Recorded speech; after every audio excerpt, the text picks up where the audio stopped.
everyone. Thank you for coming to our live broadcast here. I'm in Montreal, and my guest here today is George Martin, who's otherwise known as Carnism Debunked. Say hi, George. Hey, thanks for having me on again, Miss Katie. You're very welcome. So let's just start from the beginning for people who are just tuning in, who have no clue what the word veganism means and who have no idea who we are. I'll just start quickly by saying I am somebody who's called That Vegan Teacher, and I have that name because I was on TikTok, where I had 1.7 million followers, and I was since then thrown off the app. They gave me the big boot because they didn't like what I was saying. They didn't like the fact that I was confronting different people and saying basically everybody in the world should be vegan, because veganism means trying your best at all times not to hurt animals. Now, what's your story, George? How long have you been vegan? I've been vegan since 2013. It was January 2013 I went vegan. And it was, I got looking into vegan after watching Gary Yourofsky's famous speech, the best speech you'll ever hear, on YouTube. So do check that out for anyone who's not heard of it. It's just called The Best Speech You Will Ever Hear. Type that in on YouTube. And yeah, it changed my life completely. It happened to be in January. Was that sort of a New Year's resolution, or was the campaign Veganuary something that happened that triggered all this? No, it was just by chance, January. It should have been earlier. It's my fault that I didn't do it straight away. I actually watched Gary Yourofsky's speech in late 2012. It must have been like October 2012 or something. I saw it, and then I just messed around for a few months doing these ifs, buts, and maybes in my head. And then me and my best friend, in January the 8th, 2013, we just went, fuck it, we're doing it. We've got to do it. Stop being hypocrites, stop being animal abusers, and just go vegan. Okay. Yeah, it's so interesting because I have this theory that it takes 100 clicks until you become vegan, and that not one particular source can ever do it. Although people say I became vegan overnight, I actually don't believe it, because I think that there's been a lot of subconscious clicks or things they're probably not even aware of. Now, you could say that you became vegan overnight on January 8th, but we both know you had the Gary Yourofsky speech, and before that, presumably you'd heard what the word vegan meant, and you kind of had some opinion about vegans. What was your first opinion about vegans when you first heard about them before the speech, let's say? So before the speech, and I mean, this just goes to show how much things have changed in the last few years. Before the speech, I think I'd only ever heard the word vegan twice. Once was when I was a really little kid at school, and we had a teacher called Miss Smith in our school who apparently was vegan.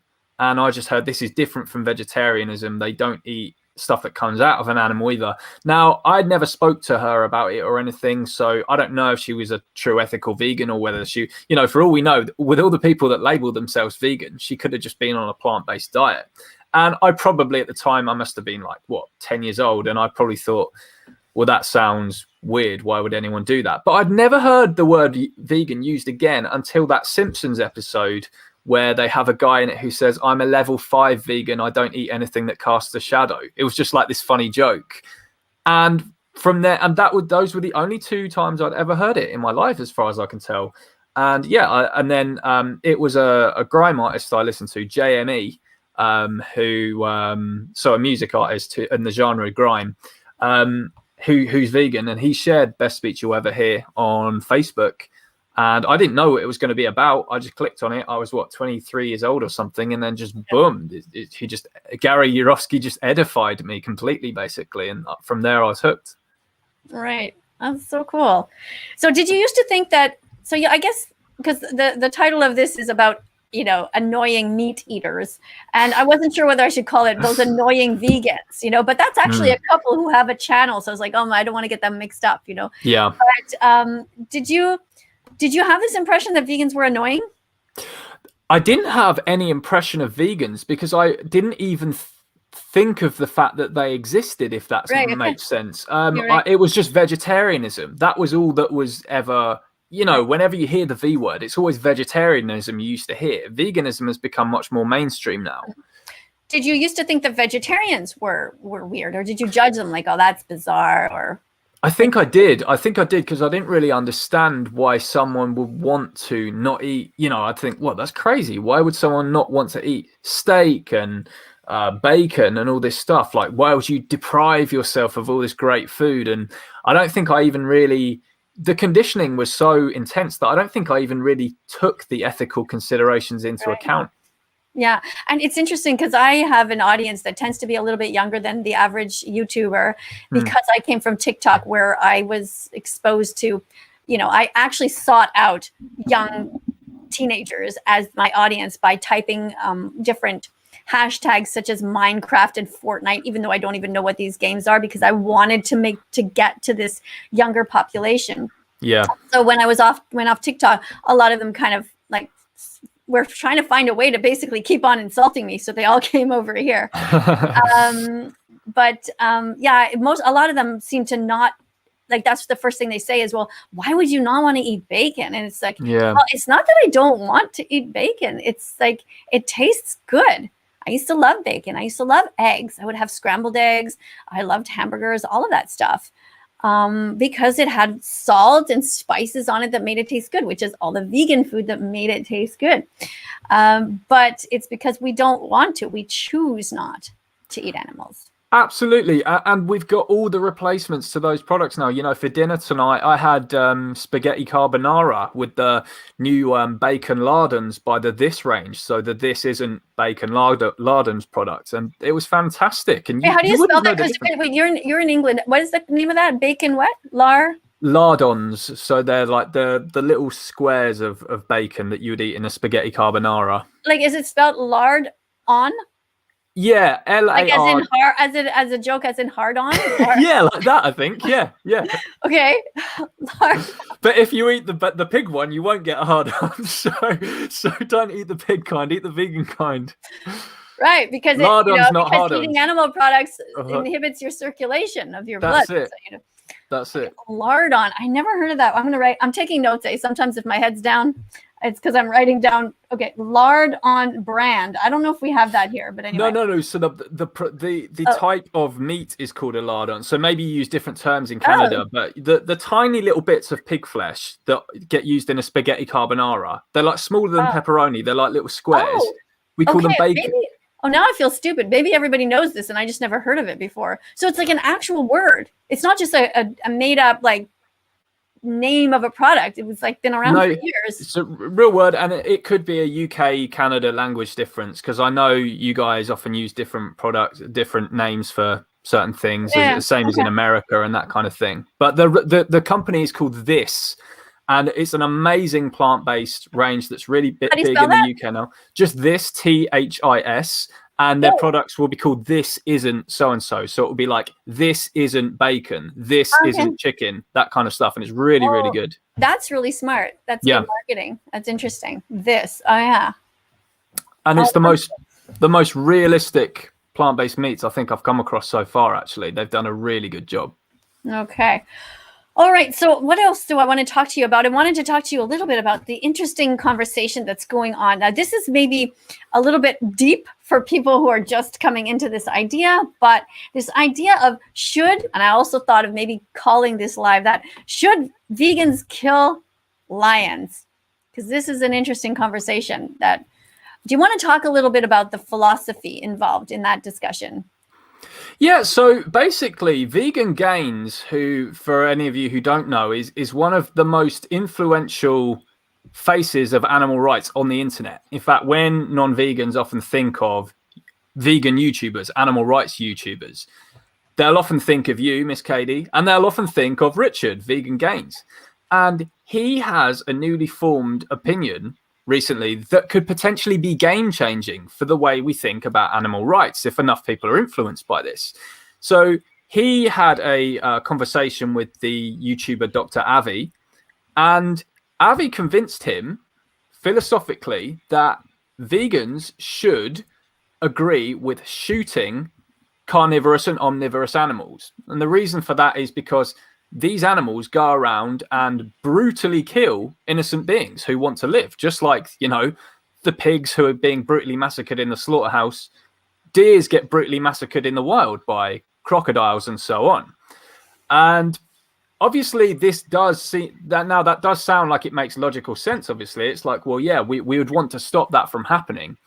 But one of the points I made in the video that I made on this is that I guess the other way is that you could get potentially insane logical conclusions if we're to be consistent the other way as well.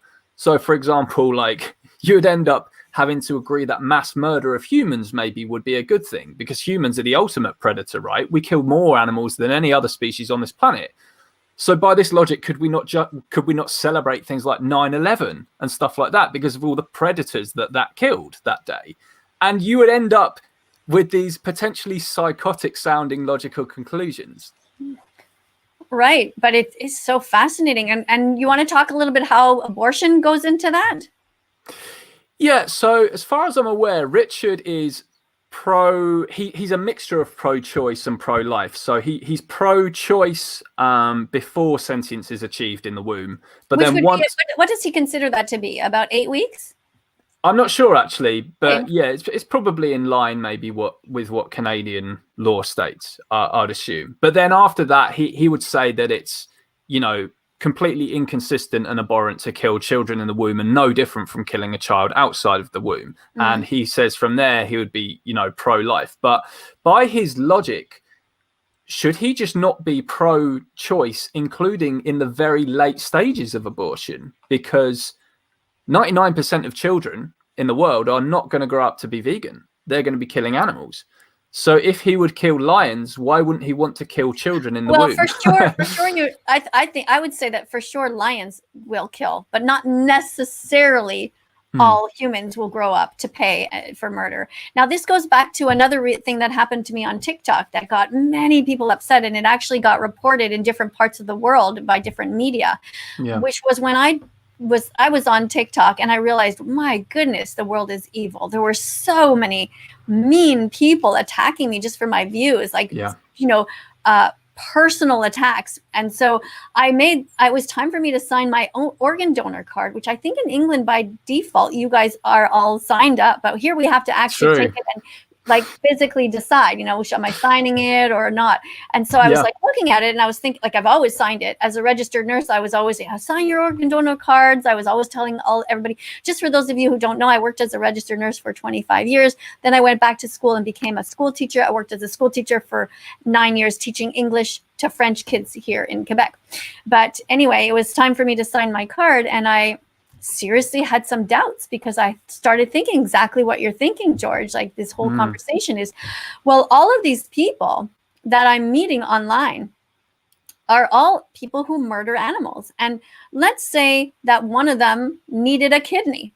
In the past, I would have been like, okay, I'll take whatever of my body, my eyes and my heart and my lungs, give it to everybody. But knowing how factory farming is and how cruel people are and that people don't give a shit, that we're hurting these animals terribly, I started to think, well, if I do die or if I'm in a coma and they have a chance to take out my heart, what's still beating, and give it to somebody, I started to think about somebody like Gordon Ramsay, who is a famous chef who constantly talks about killing, animals and how he makes them in his meals. And he made fun of me.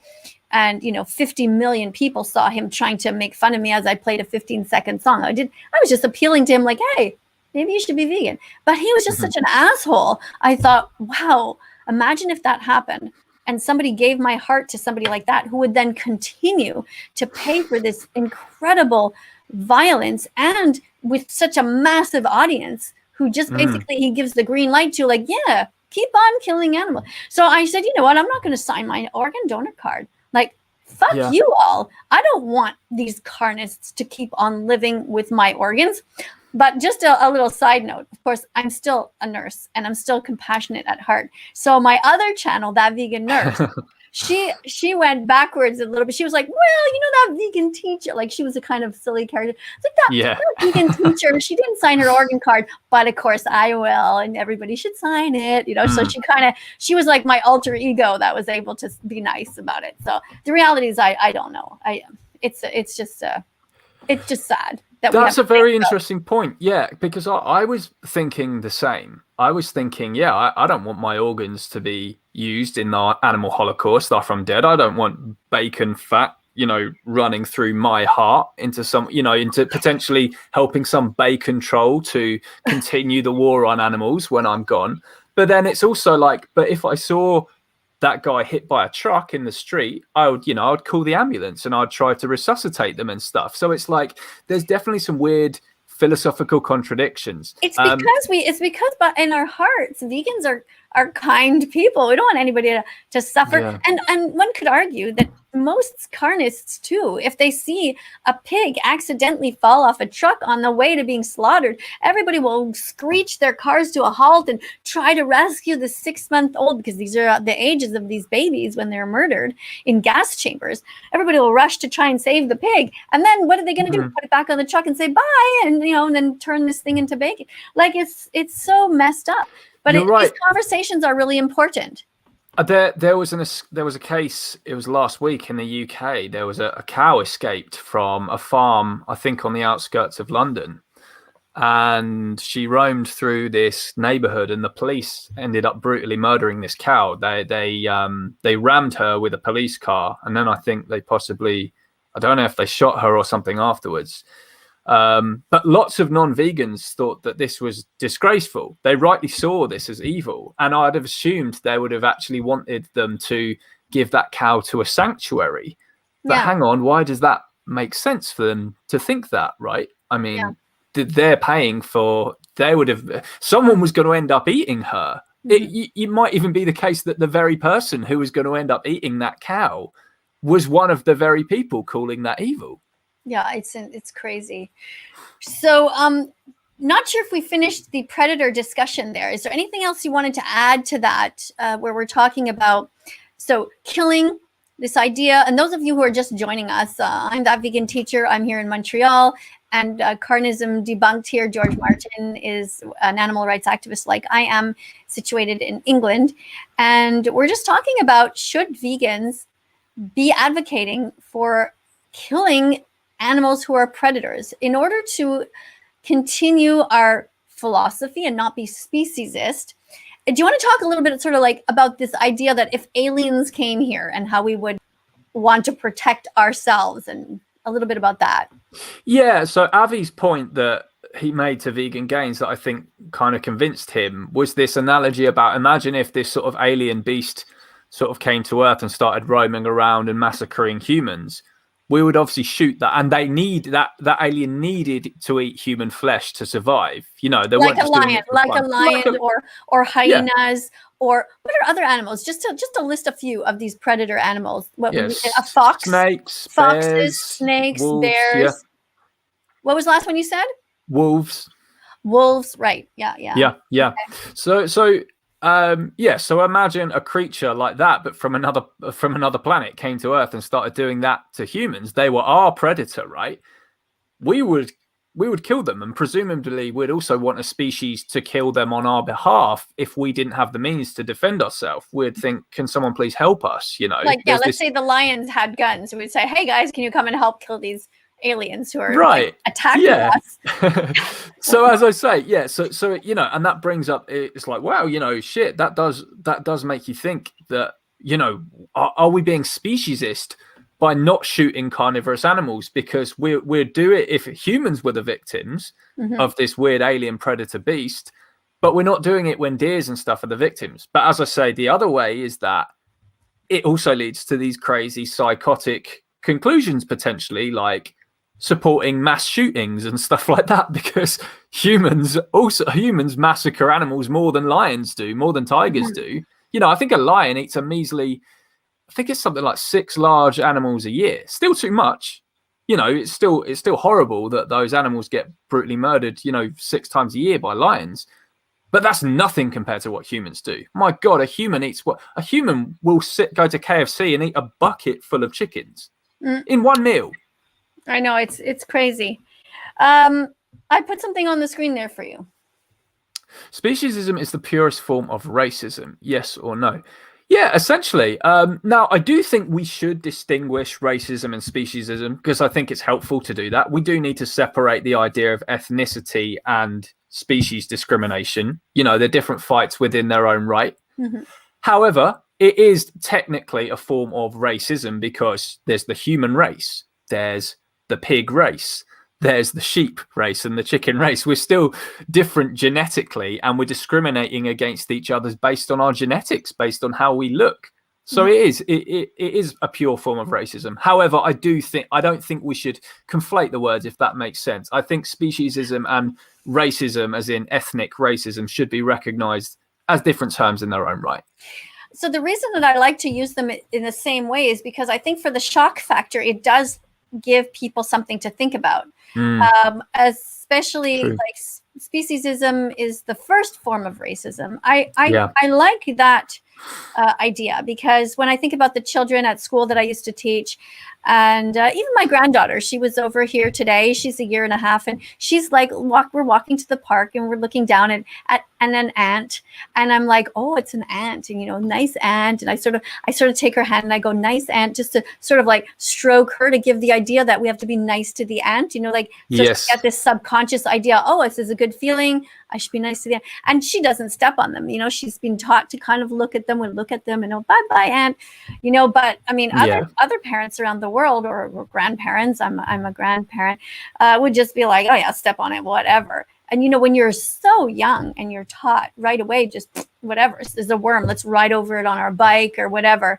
I mean, it just becomes worms, then it becomes frogs, then it becomes, you have a gerbil as a pet, and you just do all kinds of crazy stuff, spin it around in these balls. And it's just, we have to, even as vegans, when we try so hard not to hurt animals, I find, like, just the other day, I was like, there's a mosquito near me, and I'm just like swatting it away, and I'm just like, okay, turn the light on in the bedroom, honey. No, out of the bedroom, honey, so that the mosquito will go away at night, so I won't have to kill it, because they're drawn towards the light, right? But then I'm thinking, oh God, just kill the damn thing, but you feel bad, don't you? Like, do you have these conversations with yourself? Yeah, luckily I don't think we have. I don't think I've ever seen a mosquito in the UK. I know I might sound ignorant here, but I don't know if we even have them. Like, do you live like in the middle of a city or something? Like, that's so bizarre. Yeah, I live in Bristol. I'm over here in suburbia, so it's not like I'm in the woods or anything, but. Yeah, I mean, whether I've been in rural parts or city parts of the UK, I've never seen a mosquito. So I don't think we have them, or if we do, they must be very, very small in number. George, do you guys have squirrels there, like running around neighborhoods? Yeah, lots. In fact, in Bristol, there's a park where they're really, really tame. I've got videos on my Instagram where they'll run up. You can just put a bag of nuts on your lap or something. And they'll just run up and crawl all over you and eat the nuts off your lap and everything. They're really tame at this park, and they'll just flock around you. Which I see your eyes light up, because we love animals, because we've seen them hurt. Well, first of all, you don't have to love animals in order to be an animal rights activist. Just like I don't have to love my neighbor to know in my heart that I don't want them murdered, and so we don't, but I know we see so many animals suffering in the work that we do, in the research that we do. So, your eyes lit up with this idea of these squirrels coming to you and eating out of your hand. However, should we be feeding the squirrels? Because now we are increasing their populations by giving them all this food and making them dependent on us. And even vegans are like, oh, I just want to feed the squirrel a little bit. And it's like, no, we should not be doing that. Leave animals the fuck alone. Like, because it's hard, right? You're right. When I shared it on Facebook, lots of people were saying, oh, cute and stuff. But I do remember one person commenting on it saying you shouldn't be doing this. And it's probably for that. I was naive about this reason. I didn't really know about the reasons why we shouldn't do it. So if it's maybe that they get too dependent on humans for food or something. Sure. Yeah. And then, they forget how to hide their own nuts, or I don't know. It's just that they become overweight. I mean, it's normal for them to run around and try to find some food. It's just like, but if you have a massive amount there, then they eat, and then they're just like, okay, now what do I do all day? And it messes with them. Like, they're, especially if everybody does it. Now, this brings me to another thing. Did you hear what's happening in Australia? I don't know which part of Australia, but they apparently have this some city or somewhere that or it might even be the country somewhere where I have to research it, but where they're overrun by mice. And they're like, the footage that I saw was quite alarming. I mean, but of course, you know what they're like, eh? Hmm. They shine a light in the dark in some corner and they move something and all these mice scatter everywhere. And the argument that PETA said is, well, let's try to find a way to not kill them all. And meanwhile, the farmers are like, fuck it, we got to get rid of them. They're eating our crops or whatever.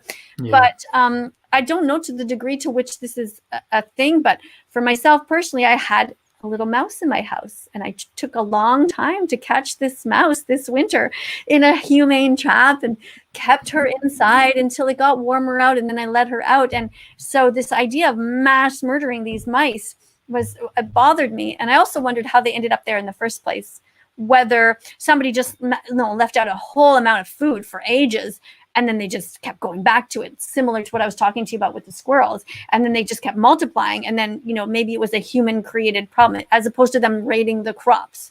Anyway, if you hadn't heard of it, I'm not sure if you have an opinion about it, but.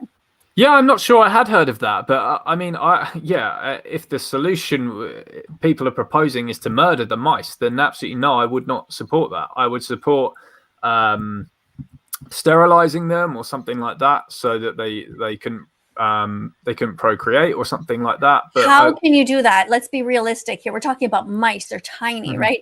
I just want to do you want to just read the comment here just to kind of engage our audience a little bit? It might be off topic. I don't know, but so somewhat annoying. Cicada says, "Wait, but don't we need carnivore animals? I think they mean to have an ecosystem. I support you guys, but I'm a bit confused. Also, thank you, Josh, for all your work." Yeah, thanks very much. Yes, so, well, it depends by what your thoughts are on having an ecosystem. I mean, if you're an ethicist, for example, which is someone who thinks that all life is bad and would want all life to go extinct because then there's no suffering, then technically you wouldn't want carnivores to keep the ecosystem in check. But if you're someone who does want the ecosystem to keep going and for life to exist all over the earth, Richard's idea on the killing predators thing would actually be to kill the carnivores, but then sterilize the herbivore animals. So you can actually shoot deers with sterilization dart guns that would stop them from being able to procreate, and that would control their numbers. Because the thing is about carnivores, yes, okay, they control the number of herbivores, but not in a nice way. They do it in the worst way possible. They do it by ripping their guts out while they're screaming in agony. Yeah. Now, if we want to control the number of herbivores, we should intervene and do it in a nice way. We shouldn't be, just thinking, carnivores can just run around and rip their guts out. And I think the most peaceful solution would actually be to get as many carnivores as we could in a sanctuary and feed them plant-based meats or something. Okay, so here's something that I thought of. We're talking about cats. Yeah. Let's say we're talking about cats, and so you're going to go you've adopted a cat, and you've saved this cat's life, and now it's time for your cat to be sterilized, right? In order to not have babies. So you're saying, first of all, you caught me off guard. You're saying it's some sort of a gun you can shoot at deer, and then it's magically makes them sterile. What is that? What is the formula in there? What is that? I don't know the science behind it. I'm pretty sure they use them. George, if that's the case, why are we not doing that to our dogs and cats? Just an injection. It doesn't make sense because we put them under a general anesthetic, and when we put them under a general anesthetic, right? We put I guess I don't know with humans anyway. We put a vein, an IV into their vein, and you give them something, and then they pass out. So I'm assuming that's how they put them to sleep when they're doing this procedure for cats and dogs. Now, once you've done that, the trauma of bringing a cat or a dog into your car, bringing them to the vet, finding a vein, you don't always find it on the first try. Get a needle in a little tiny vein of a cat. It's not so easy. Then you put something in there to put them to sleep, right? Mm-hmm. Now they're asleep and they feel no pain. Now you're about to do the surgery. Now the hardest part has already been done. The cat is asleep. In a sense, the cat is dead, not conscious. So you have a choice. This is I'm just throwing this out for part of the discussion. So you have a choice. So let's say this is a scalpel, or this is a a needle, right? Mm-hmm. So you can now cut the cat, open the cat up, and do your procedure there. If it's a female, I don't know if it's a tubal ligation or what do they do? They take out the uterus. I'm not sure how they do it. I should find out. And then you stitch the cat back up. This cat wakes up, and the cat has a lot of pain because let's face it, we're not giving our cats morphine the same way that we are with humans. You know, they can't really tell us to what degree they're in pain. Or you have another needle, and you put the substance that will make the heart stop painlessly to this cat who is a predator, right? Because cats eat mice, and cats are not really part of our ecosystem. What do you think is the most ethical thing to do? Well, I wouldn't kill the cat. I think the best thing to do is to actually, and I think I've changed my mind on this over the years, is actually to keep the cats indoors and just feed them a plant-based diet. I used to have the idea that not sterilize them at all, because they'll never come in contact with another female or male. Is what you mean? Yeah, I think that's the best option, is just to keep indoor cats. I mean, cats are a domesticated animal. They're a human invention. They were never meant to be out there. Humans invented them for their own selfish needs. We have a duty of care towards them, and we also have a duty of care, I think, towards the animals that they would eventually murder outside, and to the further cats they would bring into existence when they go out and procreate. So unfortunately, we do have to probably play that overbearing parent steward kind of role, and maybe just keep them indoors in a nice environment, make life for them as lovely and comfy as possible and safe for them inside, and feed them plant-based foods, ensuring they get all the exact amino acid profile that they need. Yeah. That vegan teacher, what do you think about vegetarians? It's funny people ask me that. I feel like they already know the answer and they just have fun watching me repeat myself. But, let's assume that random gotcha has good faith here. Why don't you answer this one? What's wrong with vegetarians, George? So many people think that vegans and vegetarians have some kind of thing in common. And the truth is that we don't. Vegetarianism is the opposite of veganism. Vegetarianism revolves around animal murder, animal slavery, animal oppression, animal exploitation, the very thing that veganism is opposed to. How can anyone think that it's anywhere near similar? It's the same as eating flesh. They just eat one fewer product than flesh eaters do. And in some cases, in fact, in many cases, they actually don't, because you might get a flesh eater who doesn't eat eggs and dairy, for example. But then you have a vegetarian who eats eggs and dairy. Do you see what I mean? So people don't understand. Let's take the time to explain it to people who might have just dropped in. There's 123 people watching, and maybe they honestly don't know. So how I explain it is I say, here, like here's a piece of random wood that I have here. I don't know. So let's say here are meat eaters. Oops. Here are the carnivores, like what we used to be, right? And here's vegans way over here. And people think that vegetarians are way over here. You're almost vegan. But the reality is they are exactly in the same spot. They are just right there beside full meat eaters, because all they do is they substitute. They might not eat sausages, but they eat eggs and cheese that come from animals, which come from these cycles of violence. So in other words, vegetarian is not good enough. Do you want to explain what happens in the dairy industry and in the egg industry? So, yeah, I'll start with the dairy industry. So in the dairy industry, obviously, now this is something that probably most people don't actually know, which is crazy, is that a cow actually has to be made pregnant in order to produce milk. She's a mammal, just like the female. It's such a basic thing, right? But most people don't seem to know that. And I've also had students tell me that they think that brown cows give chocolate milk. Like, I mean, they don't teach you any of this stuff at school. It's crazy. People view, this is how much we've objectified animals. People think that animals are vending machines. They think cows are chocolate milk dispensers that you go up to and you squeeze an udder and they'll pour you a glass of chocolate milk. How insane is that? So now, many people think, okay, well, how do they get pregnant? And that's via a process that farmers cutely call artificial insemination. But if they did that to a female of our species, it'd be called something very different. They'd call it rape or a sexual violation. So the farmer sticks his fist into her and he squirts semen into her to make her pregnant. And where does he get the semen to begin with? This is also rape. Yes, so they masturbate a bull until he ejaculates, and that they capture his sperm, and then it's bestiality. It's literally bestiality. I remember the first time I heard about that, and I was just like, "What? No, that's impossible. Who would ever think of such a horrific, awful thing?" And I was just like, that can't be. And I just block it out of my head. I don't know if you did that, but it's just like, what? And it's exactly what happens. It's bestiality and rape to the males, to the females.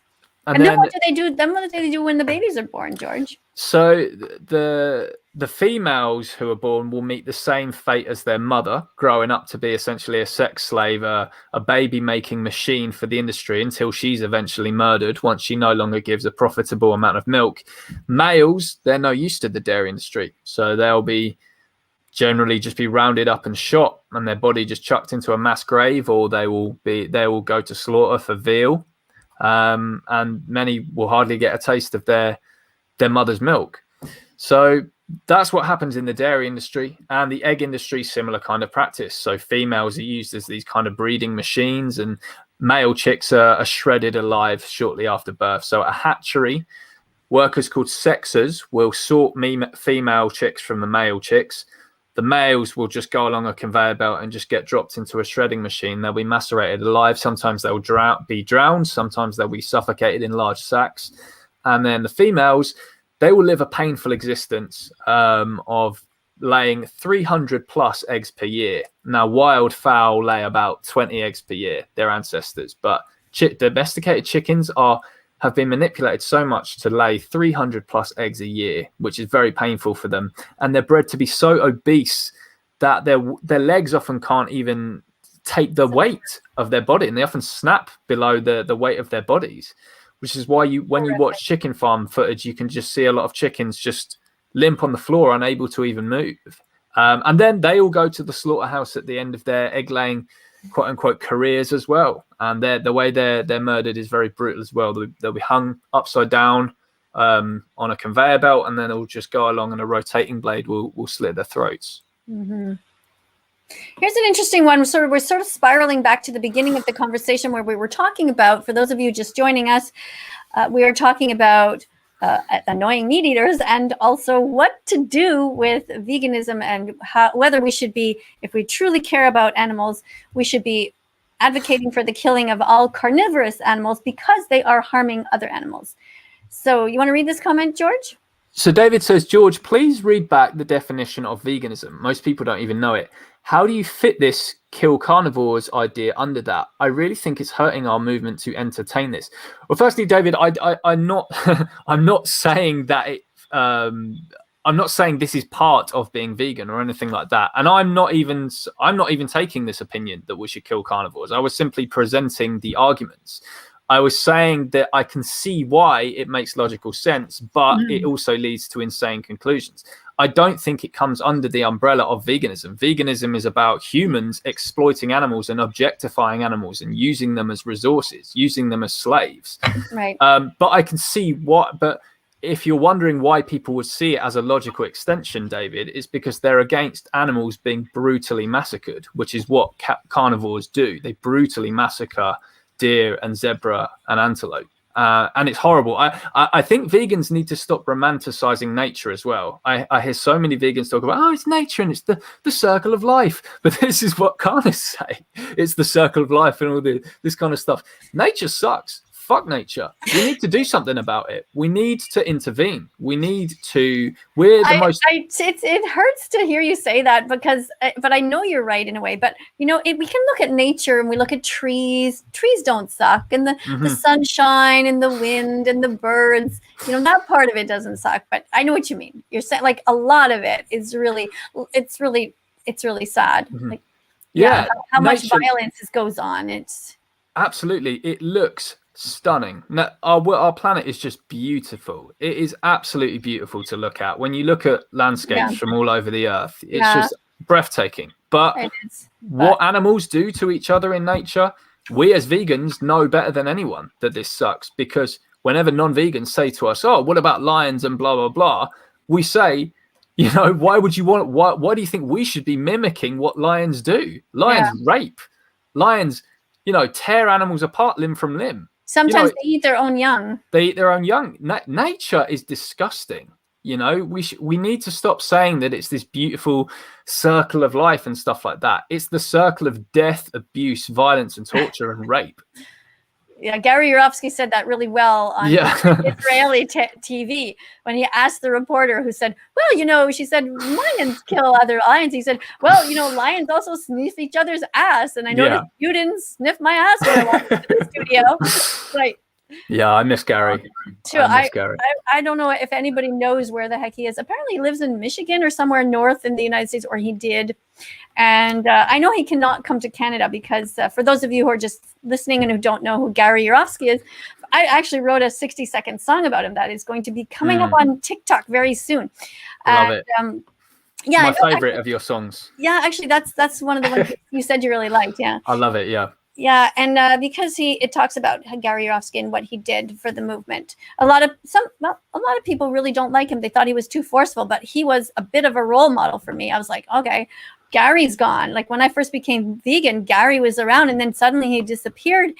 And I was like, okay, well, who's doing stuff? And it's like, then one day I said, okay, well, I guess it's me. I'm gonna have to try to like be as much of a badass as he was, and but he was, I mean, he saved animals. He literally opened cages of mink cages and set them free by the thousands. And he ended up going to jail for a while for that. Yes. And so he's banned from Canada. He's also banned from every country in the UK as well. So because of that, which is great. That's just how much of an impact he had as an animal liberation activist. Mm-hmm. You want to read this one, George? Cool. Raz Putozen says, we have to remember that when we walk into nature, we are walking into animals' homes. We have to be respectful of them, or yes, they will attack and try to hurt you. Which is normal, right? If somebody walks into my home, I'm going to try to defend myself too. Yeah, of course. Yeah, you know, I don't know if this comment was meant to be as a counter argument to anything, but yeah, of course we need to expect that animals will defend their homes. But I guess there are also counter arguments to that, as you know, do animals, like who does land essentially belong to? You know, and that was our home too. It's our home too.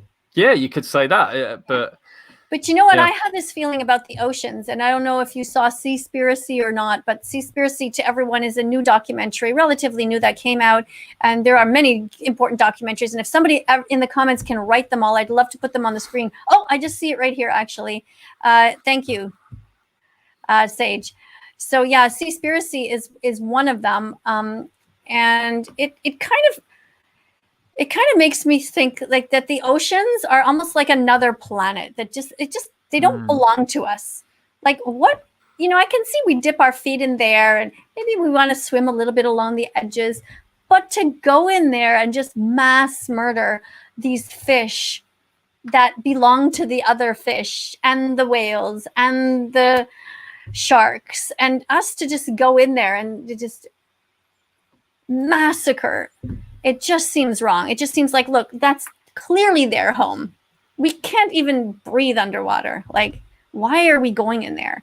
It really feels like an attack on a completely different, like it was, if let's say there was, I don't know, life on the moon or something, and we would just go over there and just decide to take over the place. Like, what do you think about that? Oh, yeah, it's a gigantic Holocaust. It's on a different level to the land animal Holocaust. You know, I don't think we can count that it's about 55 billion land animals murdered by animal agriculture every year. I don't think we're even able to count the number of marine animals. I think it's just off the scales that they can't even count the figure anymore, because they go through the sea with these trawlers the size of something like 14 jumbo jets. One net is like the size of 14 jumbo jets. And it's so massive you can't even like picture it, and the amount of fish, and then they just don't even use half of them. They just throw them back in because it's not the ones that humans want to eat. Yeah, or they'll suffocate on the decks of the ships. Yeah, and before they chuck them back in, so they die horrific deaths, suffocating to death, just because a few people. Well, I say a few people, just because most people want to eat a tuna salad or something. Yeah. This whole idea about fishing,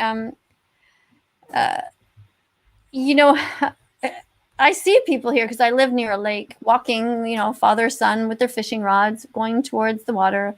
And every once in a while I say to them, so you're planning like premeditated murder right now, is that right? And they're like, what? Like, well, you're literally planning to murder animals on this Sunday afternoon. This is the activity you decided to do together. Like, can you not go for a bike ride instead? Like, Absolutely. And they look at you like you're from Mars. Like, they look at you like, what? And I would have done back when I used to go fishing. I'd have been like, who the fuck is this weird woman coming up to me and calling me these names? They will think it's crazy ultimately, because this is how much we're conditioned to it. They never thought of it. They never thought, and they see the fish flapping around. And because, like, do you think it would be different, George, if fish could scream as they're being murdered? Like, if somebody tries to push you underwater and is essentially suffocating you, that's what we do when we take fish out of the water, right? We're murdering slowly. If somebody was pushing your head down and you're like flailing, like, help, you're like flailing to try to get up, if the fish could yell help or scream, like, do you think that people would still take their kids fishing as if it's a lovely thing to do? So it wouldn't stop the fishing industry, because pigs and goats scream terribly in those industries, and those industries haven't stopped. The workers just do it, and it's out of sight, out of mind of most people. They don't even think about it. Or they're so desensitized. They're just like, they don't even hear it. They put music on in their ears. They're listening to the Beatles, and they're mass murdering because they just completely disconnect. Yes. But I do think if fish could scream like pigs and goats did, I do think, far fewer people would fish as some kind of peaceful, leisurely activity, because that's what I thought it was. I used to think it was this like tranquil, peaceful thing. You go out on the weekend, you just lie back and you hear the beautiful sounds of the birds and the lake and stuff, and it was just this lovely, peaceful thing to do. But it's not peaceful. It's because we've watched different movies over time where there's these romanticizing things where there's typically two brothers in a canoe or something like that. And so I invite everybody to, when you see people fishing, go and talk to them and say to them, why are you murdering? There's a store over there and you can just buy lentils and some beans and make a delicious taco. Like, and it takes guts to do that. I understand that. It takes, people say, I could never do that. I can never walk up to somebody. But, rehearse it in your mind. And remember, you don't have to engage in a huge conversation with them. You can simply say, I see you've decided to murder some animals today. You've decided to murder some fish. Maybe you shouldn't. And walk away. And your heart's going to be pounding. But it's so crazy, because why should you feel bad for saving somebody's life? But almost everybody I know would say, I would be too afraid to do that. I don't want that. I don't want the confrontation. But we need to change our mindset as vegan animal rights activists. We need to consistently speak out. So here's something. I'm going to be a moderator. I love you in your vids. Saga Tari. Thank you. I'm so glad that you love me and my videos. But I don't know you yet. And moderators need to be ethical vegans, because what you're doing is you're educating people in the comment section. So I call them my teaching assistants. They are helpers. So your job isn't just to, get rid of people. It really is to try to educate. And I have approximately 100 comments that I've pre-written.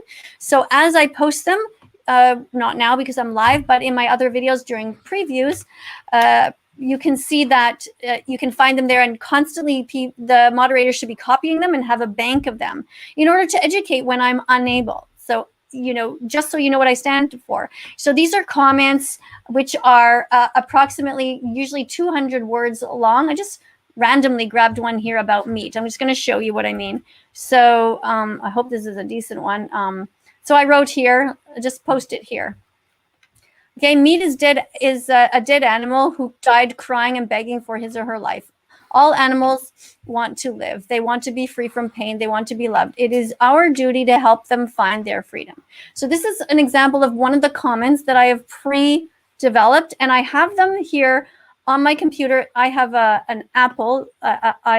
And I think most people you can use a Word document. So you open 2 windows. So on the side, you have all these comments ready to go.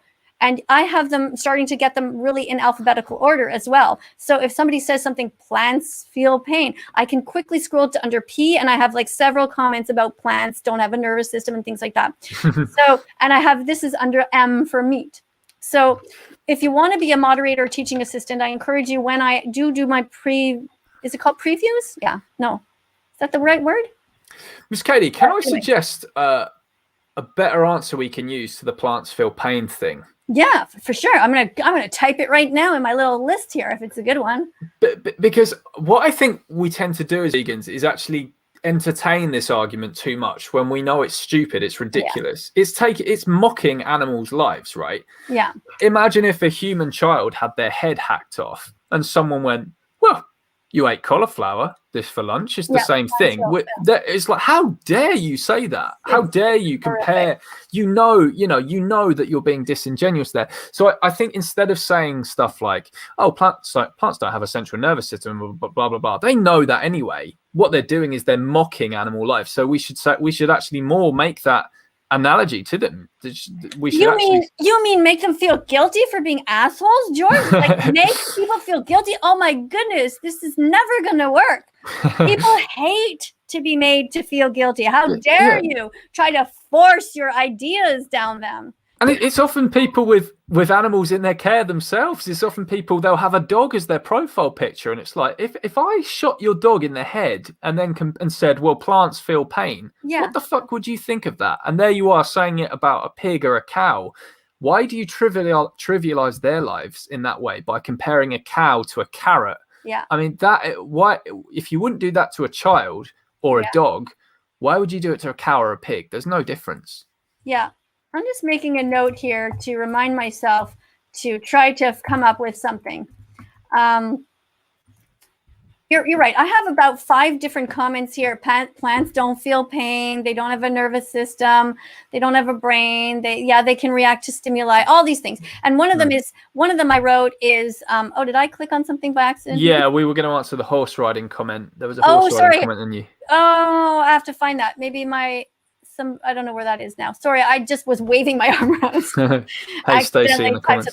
Okay, but so one of the things that I say is, look, you're being ridiculous. Like if there was a fire in the house and you had to run in and save, your neighbor's cat or dog, or you had to run in and save the cucumber or the celery, like fucking well that you would not save the cucumber and celery. So don't waste my time. Yeah, right? Like 100%. 100%. Okay. Right. Yeah. This comment. What is your opinion on riding horses? Yeah. So riding a horse, it's not in horse's natural behavior. This is the thing we've got to think about. Like, since when would a horse naturally just let a human just jump on their back and ride around on them? They have to be broken into that. They have to be trained into that. And it wears them. It does cause damage to their spine as well. Horses, this is the thing. Just like the cows, humans have been conditioned to think that cows are these vending machines that produce, in some cases, chocolate milk.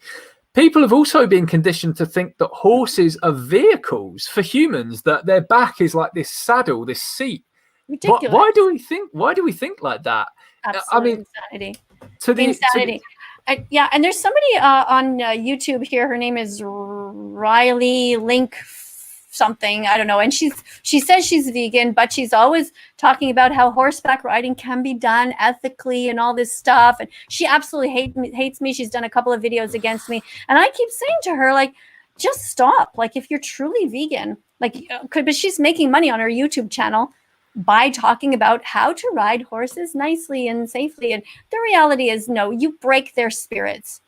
You have them as when they're young, and you treat them in such a way that unless they behave for you, they will not be fed or given love or freedom of some sort. It's total manipulation. It is wrong to ride horses. And I understand in a way, because the problem is that people who have horses, they really, really love their horses. Like, they love them. I'm going to put it in quotes, but you know, like if anything ever happened to their horse, they would cry their eyes out. Like, they feel a bond to their horse, but it's not true love, because there is somebody who is, there's a hierarchy there. There's an oppressor, and the human is the oppressor. So, you know, the only way that I could possibly see ever riding a horse would be okay is if there's already a horse that whose life has been saved, and this horse is stuck in some sort of a small property, and the only way to get them to have an actual run is to have a human companion to take them out, because otherwise they might get hit by a car or something like that. But really, the best thing is to put them in some sort of a, I don't know, a truck, and just like deposit them in nature, I guess. I don't know. It's a terrible thing, but we've created them. Like you said, we're the ones who breed them into existence now, or we kidnap them from the outdoors, and it's so sad. Yeah. Should we read this comment? Yeah. If livestock consumes more crops than humans, that makes plants feel pain an argument for veganism. By the way, and I expect they're asking you this, is your native language English or French? Because you're in Quebec, would I be right? Yes. So first of all, Sagatari, thank you so much for the donation. I really do appreciate you being here and for asking an interesting question and not just writing bacon, though. So that's really great. Yeah. First of all, you're right in your statement. And by the way, my native language is actually English. My parents came over here. They met on the boat coming here. My father had a Swiss mother and my mother was German, and they met. They were both coming on a boat here to Canada, and that's where they met. And my siblings and I, born here in Canada. And I went to French school when I was young for 4 years because it was the closest one to my house. And for those of you who are just interested, just on a side thing, a very interesting thing is that here in Quebec, there are language laws that say that kids have to go to French school unless they have specific parents who were English or whatever. But they're basically phasing out a lot of English schools here in Quebec. And that used to be an issue that I was fighting for, and I thought was really important back in the day. They had these referendums where we would vote to see whether Quebec would be removing itself and become its own country in this huge country of Canada. So for those of you who don't know, Quebec's kind of a little bit in the middle there on the east side more. And I used to think this was a thing that was so important, and the language laws, and how can you take away the rights, and parents should be able to decide to put their kids in French school or English school. But now, since becoming an animal rights activist, I just realized that, yeah, it's important and it's taking away rights. But in the end, it's language, and it's just so low on the level of what we should be fighting for. We're talking about lives and suffering, physical suffering of billions of animals in this world. And if anybody is not involved in protecting animals, I urge you to, number one, become vegan as the moral baseline. And number two, become an animal rights activist as a moral baseline, because it's not just good enough for you to not hurt animals. You must protect the ones that you see your neighbors murdering. In the same way as if you saw your neighbor kicking a dog, you would say, stop it. That's totally not okay. You would not just be like, oh, well, I'm not kicking a dog, so I'm just going home now. You would never do that. So that's my speech for that. What do you think about that, George? What is it specifically that you're asking? Well, what do you think about this idea that being an animal rights activist is the moral baseline? Yeah. It's a tough one, because I see why we would say that. So veganism for sure is the moral baseline. So just not harming others. I think it's more of a gray area when we say, I think we should all be animal rights activists. But then if we say being an animal rights activist is the moral baseline, then would we not have to apply that to literally every other injustice? Would we not have to say being an anti-patriarchy campaigner is the moral baseline, and we have to, because it's just the moral baseline, fly to Saudi Arabia and protest against... Let me just speak to that. Go on. What I'm saying is, we're not talking about getting on an airplane and yelling at somebody who is right now in France about to step on an ant. It's not that. But I'm talking about when things come into your path, right? You're living your life as a vegan and you are not hurting animals, but you see, I'll give you an example, typical example that happened. Okay. At school, as a school teacher, I saw children stepping on ants. Yeah. And I saw another teacher watching them, just like, oh, you know, these kids are stepping on ants. So she's sort of like, oh, maybe you shouldn't do that. And I thought, no. Not maybe you shouldn't do that. You should stop immediately. And these kids should understand that they are murdering for no reason. And so this is what I mean. It's your moral duty to speak out when you see anyone hurting an animal. And I agree. George, I just want to draw attention to the fact that it is 59 minutes and 49 seconds. Now, I'm personally having a great time, but I don't want to hold you prisoner here because you might have to go pee. You might, I don't know, you might have another appointment. So if you want to end this, that's fine. It's totally up to you. If you want to stay a little bit longer, I can do. Yeah, it's actually midnight here, so I haven't got any appointments as such. But we can do maybe half an hour more or something before it gets too late. That's fine. I'm happy to stay on a little bit longer. That's cool. It's our favorite topic, right? Yeah, absolutely. Okay, well, let's see how it goes. Yeah. Okay. Good to know. Okay. So thank you. So let's see. Is there anything else? Did you want to say anything else about what I've said, or should I try to find another? Let's find another comment. Yeah, I agree with what you said. So let's find another comment. So let's look together because I haven't had time to look. For the person who keeps on wanting to inspire anti-vegans to start a riot. Oh wait, what's this? Oh, okay. This is just somebody. Sometimes they're just talking to each other in the comment section. Yeah. So if anybody has a question that is interesting or wants to make a comment. There was one I saw way up that was something like, if anyone can debunk my argument, I will go vegan. But I don't know. I wish I could find that comment, but I don't know what that comment was. Oh, this is a good one. Why are you malnourished? Yeah, I would like to see whoever this. But have you noticed whenever people write that, they never actually have a picture of themselves. And it's usually, always like, or if they do, they're like 300 pounds, and they actually just think like a normal person is like malnourished. Like, who are you referring to, George? I guess they must be referring to you because I sure as heck am not malnourished. well, if you saw how much I eat in a day and how much I love eating, and it's just ridiculous. People literally write, "Whoa, she's anorexic," to which my husband bursts out laughing because he knows that we stand on the scale and we're like, oh shit, we're starting to gain weight again because it just creeps up. And we love eating. I mean, eating is like the highlight of my day. I literally do a dance in my kitchen. I'm it's time to eat now. Woohoo! We open up the fridge and there's like all this amazing vegan food. Beautiful. I mean, today I was feeding my granddaughter. My daughter brought her over and she brought it with some pasta and some sauce that was vegan. Vegan veggie ground round and stuff. And I'm like, feeding my granddaughter. And I'm just like, oh my God, like, I just want to eat that whole thing myself, It's like 1 for you and 3 for grandma, like, yeah. I mean, I just love eating. So I'm not malnourished. Like, look, what is the problem? Like, I have arms. They're strong enough to hold my granddaughter. That's all I need. I'm not into bodybuilding. Why would I want to do a bunch of weights for what? To eat more calories, more why? I don't need them, so that's it. Yeah, 100%. Like a lot of vegans probably get more nutrition in their breakfast than some of these people do in their entire day. So as I say, and it's always the people with just no profile pics who mock vegans' appearance and call us malnourished and blah, blah, blah.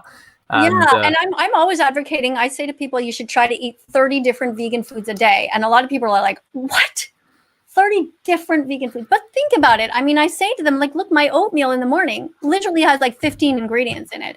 Like, spices count. So you put some cinnamon in there. Oh, yeah. You mash up a banana. You put some sunflower seeds, some walnuts, and some hemp seeds. Oh, you know what? Throw some chia seeds in there. Oh, gotta have some flax seeds every day.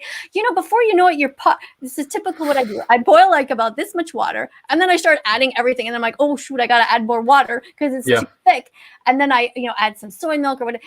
It's great. And then you put some fruit on top to decorate, some apples or whatever. And it's just, I mean, I eat super like healthy. So I don't know why you call me malnourished. So let's take this comment down. All right.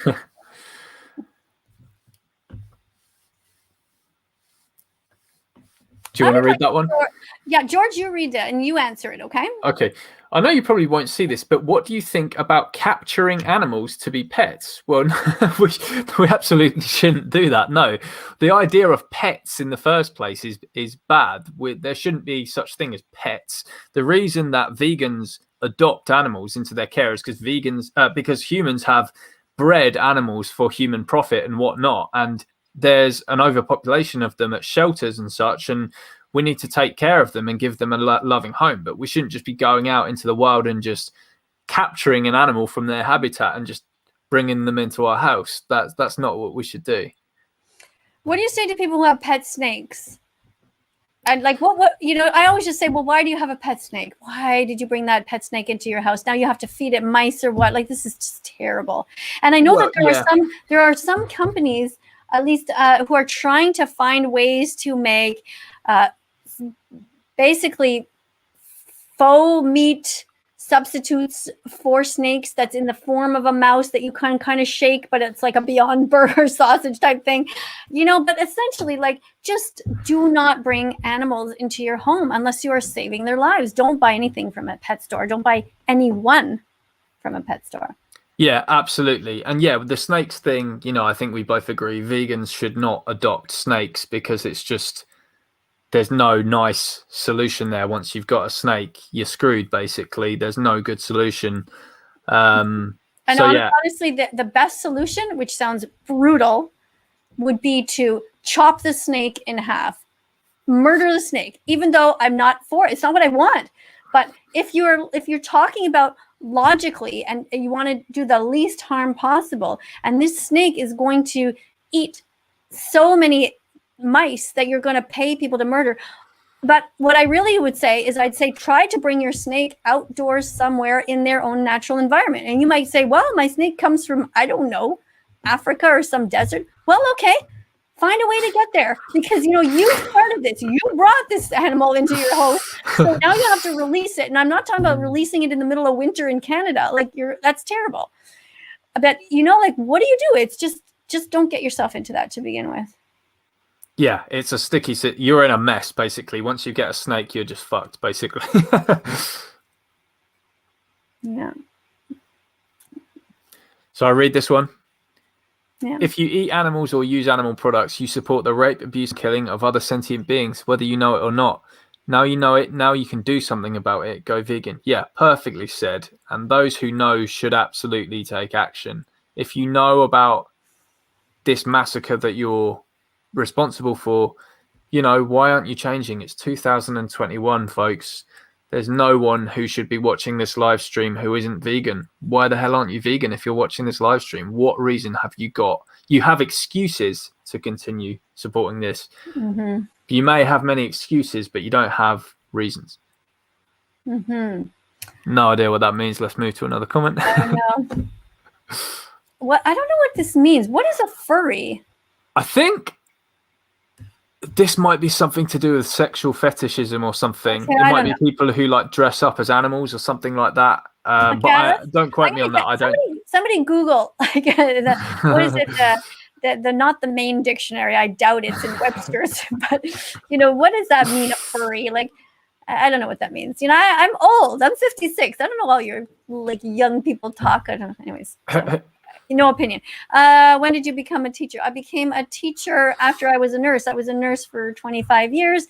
And at some point there was an overlap where I went to university and for 4 years I went to get 120 credits to become a school teacher. And I taught English as a second language for 9 years. So I went from classroom to classroom in schools here in Quebec to teach English to French kids. So I would have about 365 students and I was singing and dancing and, just teaching animal names and things like that. And I realized I didn't, it was hard once I became vegan to stay a teacher at that point because there is so much speciesism in school. It was very difficult to be quiet about it. And when I spoke about it, I was reprimanded by principals.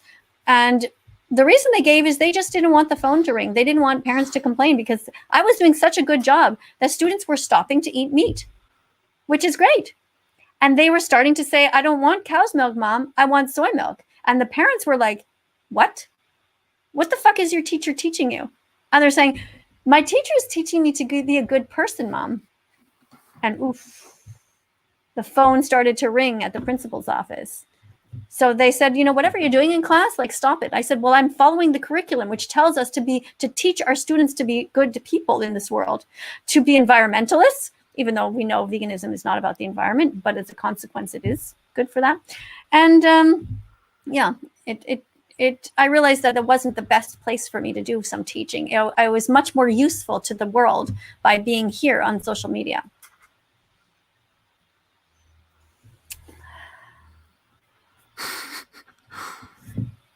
George. Do you think it's unethical to spay neuter companion animals that are kept inside and unable to reproduce as a result of that? I assume you mean. So here's the thing.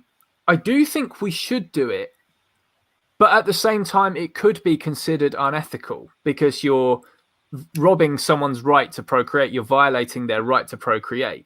Or removing a body part without consent. Yes, but at the same time, it's also... you could also call it unethical. It might be more unethical not to do it because of the harm that comes from animals just breeding and breeding and breeding. Mm-hmm. So I think it could be the lesser of two evils, if that makes sense. And it's bad that they exist in the first place. Sorry, I noticed that the remark is gone. I want it back there. Someone gave a donation. Is cannibalism okay? Yeah, I want to talk about that. Is cannibalism okay? Can I answer first, George? Please do. Okay. Yeah. Sure. Sure. If George decides one day that he wants me to eat his finger and he's willing to cut it off and I can put it in a frying pan, then, we have two consenting adults. He's cutting off his own finger and giving it to me to eat. Or maybe he wants to give me his earlobe. I don't know. Maybe it tastes good. A little salt and pepper on there. Quite a juicy earlobe, I've got. So yeah, cannibalism is totally fine because it's consensual. But if you're talking about being that guy Dexter, was that the show? Do you remember that show, a Netflix series or something? Anyway, mass murderer who's going around killing people. No, we don't kill people. We don't hurt people. We don't hurt animals. We don't hurt anyone. But if somebody's like, for instance, when I die, you know what I really want? I want my body to be put in a forest somewhere and I want the animals to eat me. But I don't think that's legally allowed, but that's what I want. So I'm hoping if I ever die in the middle of the night, I told my husband, like, drag me out, put me in the trunk of the car, drive me to some forest somewhere, take me out and just drop me in the forest. And then just leave. He's like, what the fuck? I can't do that. I'm like, why not? Take a video and I'll, show this video that's what I want. They're not going to arrest you. And that's what I want. I want my body to go back to the animals because of all the animals that I ate in the past. That's the best thing I can do, I think.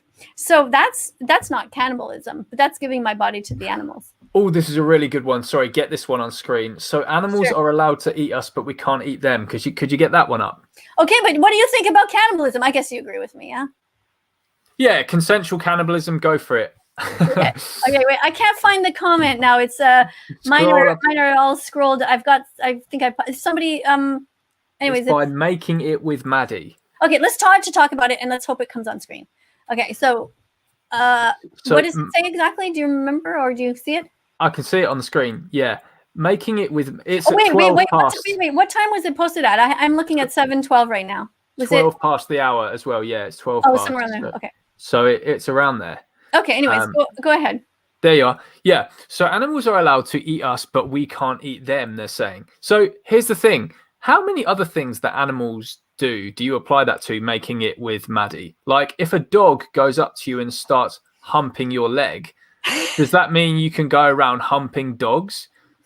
Also, the animals that you eat, they don't eat you. What the fuck are you talking about?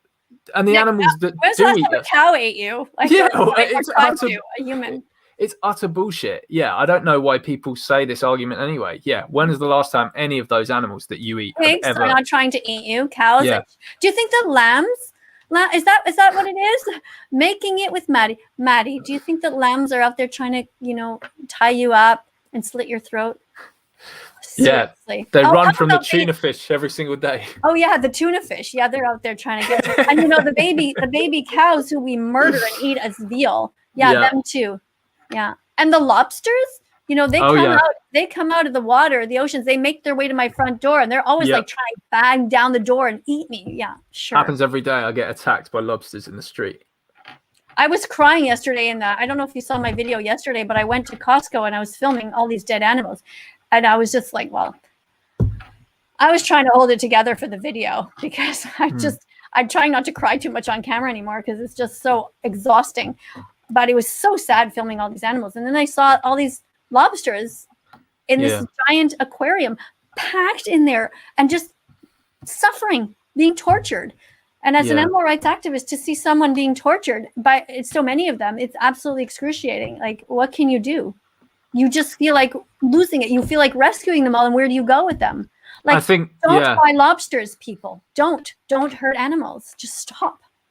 I think this is what makes you such a passionate activist, is because you feel things very, very deeply. Like the way I hear you speak about when you see the dead bodies and stuff in a supermarket, you know, that you're on the verge of tears just filming them and stuff. And this is what keeps you going. And this is why you're working so hard and putting out content every single day, because you're so inspired by what you see and you feel it so deeper than 99.9% of people in the world.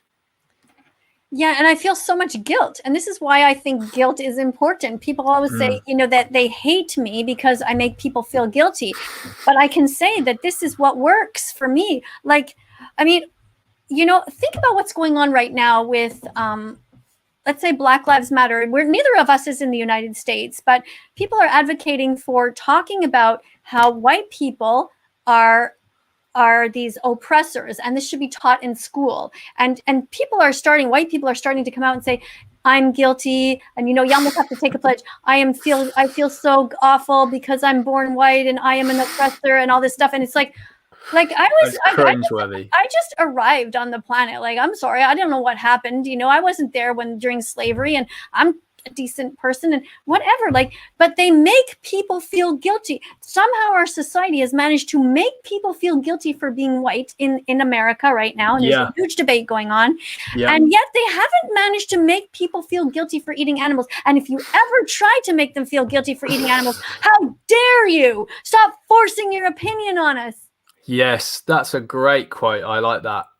Great observation. Yeah, people feel more guilty about their fucking skin color, which they can't change, than they do about the actions that's actually bad. It's not bad to be white. It's fucking bad to eat animals. Yeah, and you know, when I first started hearing about this white veganism and all this white stuff, I was just like, I remember it was, was that maybe a couple of years ago. And I was just on Facebook and I was like looking at this stuff and I was like, oh my God, like, what?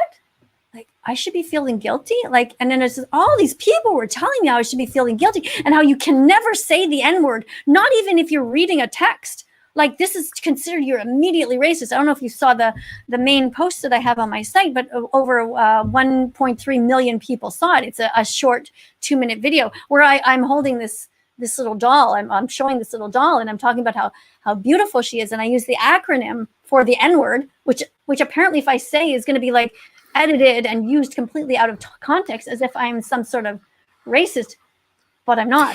I did see that. Now, Miss Katie, I know this is one of the things I appreciate you is that you like having people on who you have no problem with having people on who will disagree with you on certain stuff. Good. So we're gonna have a disagreement. Yes. Let's do it. Now, I don't agree that you're a racist. You weren't to be the racist. You would have to be. Its context is relevant. You weren't saying the N-word as an insult. You were just spelling it out on the screen. But I thought the video was a bad take. I don't think it was appropriate. I don't think it was an appropriate way of doing things. But you're not a racist. That's what people got wrong. Tell me why. It was just, I don't know. It was just you're zooming out on a doll of a black child with the N-word spelt out. Obviously, that's going to be a bad take, and people are. Wait. Did you see? Do you know what the acronym was? Yes. So it was like natural, intelligent, gorgeous. That's right. But all of the letters are about that. Let me here. I know. Okay. So, oh my God, I can't believe I have to fight with you about this, but it's good. Yeah. No, it's good. Okay. So the reason I say that, okay, is that like I'm bisexual. So I've always known that I'm bisexual since I was a little kid, and I had a crush on, Natalie in kindergarten. And then in grade 4, I had a crush on Pierre, and whatever. I just, I was just knew I was just whatever. I just like a person. I don't care about their gender. Right. And at one point I was looking at the word queer and how queer, when I was little, was like, oh, you're so queer. It was like, you're weird. Okay. That's what it meant. It meant odd and weird. And then the gay people took it. The gay people, I mean, the LGBTQ, whatever, took on this word and they said, we're queer, we're here, get used to it. So they reclaimed this word queer. They're like, you know what? You're not going to use that as an insult to me. I'll own it. So I thought that was a really cool thing to do.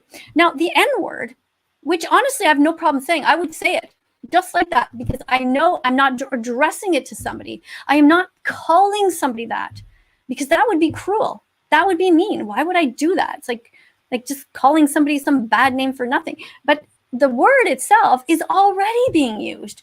Dark-skinned people are calling each other that, and they even call white people that who are in their gang. And they allow white people, like white teenagers, are allowed to call black people the N-word if they're accepted in the gang. Like, it's all bullshit. So my point is that you should not be saying the N-word, N-word, okay? Even that, you're still literally saying the word. Like, so I could, let's say you're black, okay? And I say to you, I say, hey, you N-word, because that's permissible, right? I can't call you the word that rhymes with Igor. I can't call you that, but I can call you, oh, hey, you George, the N-word, if you're dark, right? Can you? No, right? Because the whole point is, it's what the word stands for that you want to avoid. And that was the point of my post that I tried to do in under 2 minutes, is to say, we need to ban cruelty, not words. How come you don't understand that? I understand everything about why you did it. I completely understand your reasoning and completely see the sincerity of why you did it. And I don't see an ounce of malice in why you did it. There was not even a single bit of malicious intent. It was for good intent that you did that video. But it isn't going to look appropriate or effective. People will just be going, what the fuck? It's a camera zooming out of a doll of a black child with the N-word spelled next to them. That's because people are just not intelligent enough to use critical thinking skills and to look at what the message is. Look, have you never looked at a piece of art? Like art, it's art. That's what it is. But some art sucks, though. Some art, you look at it and you think, what the fuck are they thinking, right? Well, maybe you don't understand it, right? Like sometimes poetry is like that. You have to look a little bit deeper. And it's not that deep. I'm literally calling the doll all these beautiful names. I'm talking about how beautiful she is, how intelligent, how radiant she is. And I'm saying that what I'm saying is this, okay? Now people say, you're not black, so how can you say what? You have no place to talk about this. I disagree. Okay. Let's say this was my grandchild. Okay. Let's say one of my kids married somebody or had a baby and with a dark-skinned person, and this was my grandchild, right? So somebody calls my grandchild the N-word. You know what I would say to her? I would say to her, well, sweetie, just take it as a compliment. Because you know what it means? It means that you are naturally intelligent, and I would go through what it means, gorgeous and all of radiant, all of the acronyms. I would say, look, whenever an insult comes at you, you have a choice. You're either going to let it get into your brain, into your heart, and it's going to paralyze you, and you're going to cry about it, or you can just go, oh, here comes the insult. You know what? I'm just going to step aside and just let that insult go. You called me the N-word. Okay, whatever you say. Hey, let's go buy a vegan donut together. Like, what's the point? I don't believe that we should be victimizing ourselves all the time. That's all of us. There's a quote by Buddha, actually, that you'll really appreciate on that, by the Buddha. He said about insults. Someone insulted him, and he said back to them, tell me, if you give me a gift and I refuse to accept the gift, who does the gift belong to? And the person who insulted him said, well, obviously it belongs to the person who originally gave the gift, right? It's theirs now. And he says, I refuse to accept your insult. So that's the way he would do that. So that's kind of like that. It's like that insult, that nasty word now belongs to the person who gave you that word if you refuse to accept it. So I do think that that's absolutely a beautiful teaching. And as I say, I don't think there was even a single ounce And I'm of going to malice in your video. Yeah. Okay. So the fact that you say there's not a single ounce of malice. Okay. So if I was dark, what would you say? Because see, you're speciesist. Because you're a speciesist. You're a racist, George Martin. Because if I was a black person who posted that, you would never say, "Oh, Miss Katie, you shouldn't have done that." Am I right or wrong? I'd probably just say, what are they thinking? It's a bit weird. Like, why Not would a they. black? No, not they. It's Miss Katie who's dark skinned. Okay. You would think, what is she thinking? No fucking way. I don't believe you. You would say, "Oh, that's interesting. Cool.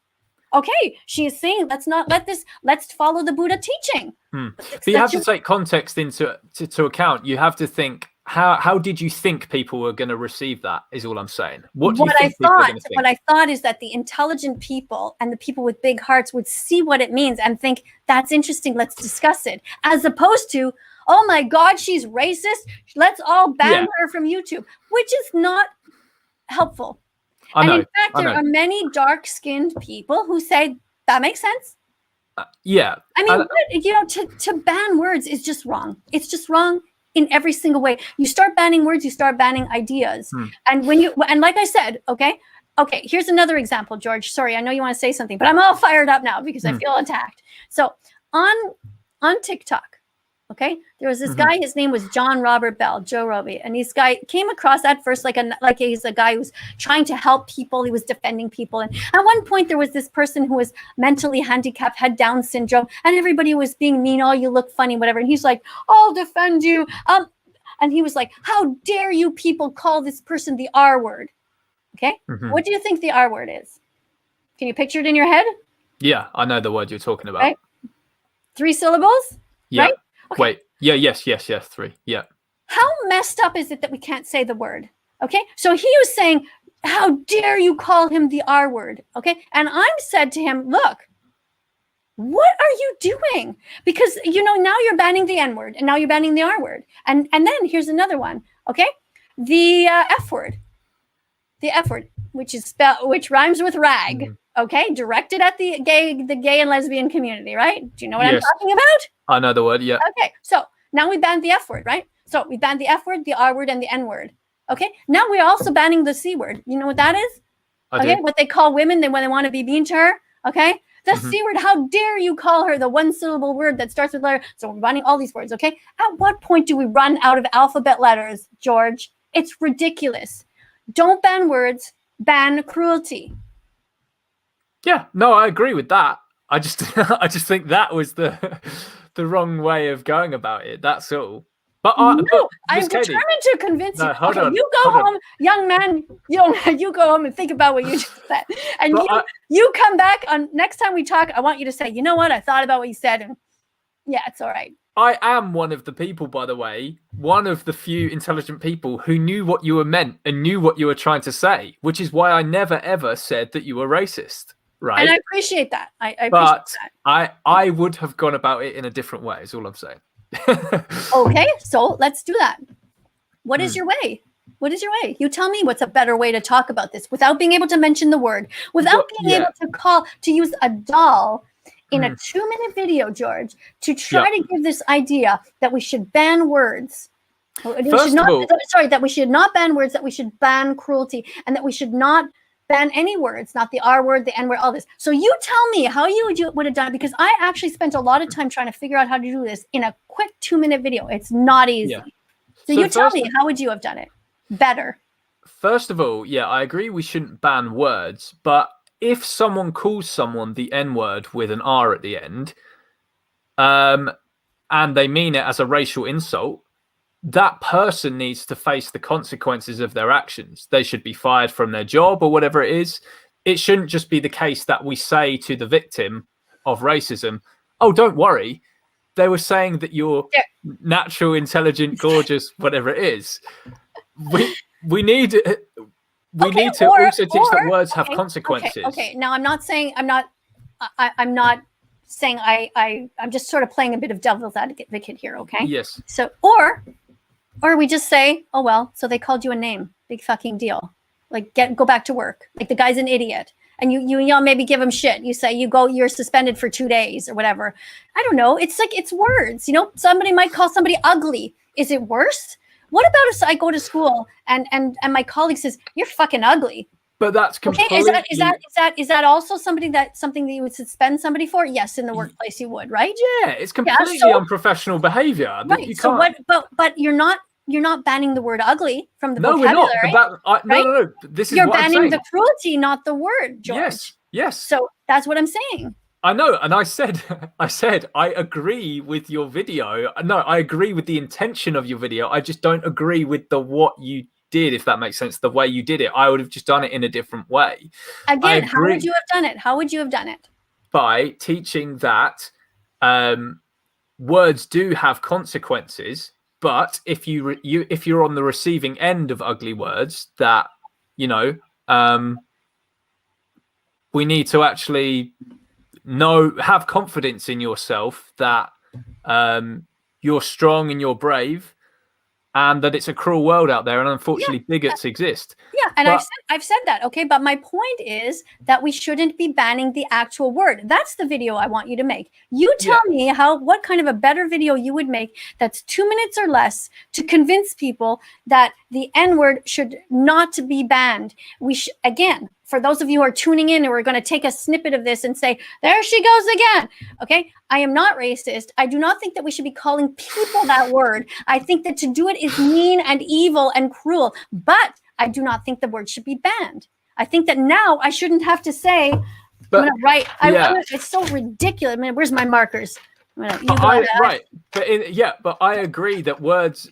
I don't agree that words should be banned either. If you're writing it in context, so say you're in a courtroom and it's a racism case, and they say, Mr. So-and-so, what were the words used by the defendant, blah, blah, blah, or the accused, whatever, and you repeat back the words. You say, he called me an effing... Okay, so right now, why don't you say it? What was it, George? Because you're saying it in a context right now of explaining a concept. So go ahead. I invite you to say it right now. Well, no, because this is the thing. Because it would be cringy. It would be cringy if I'm on here saying...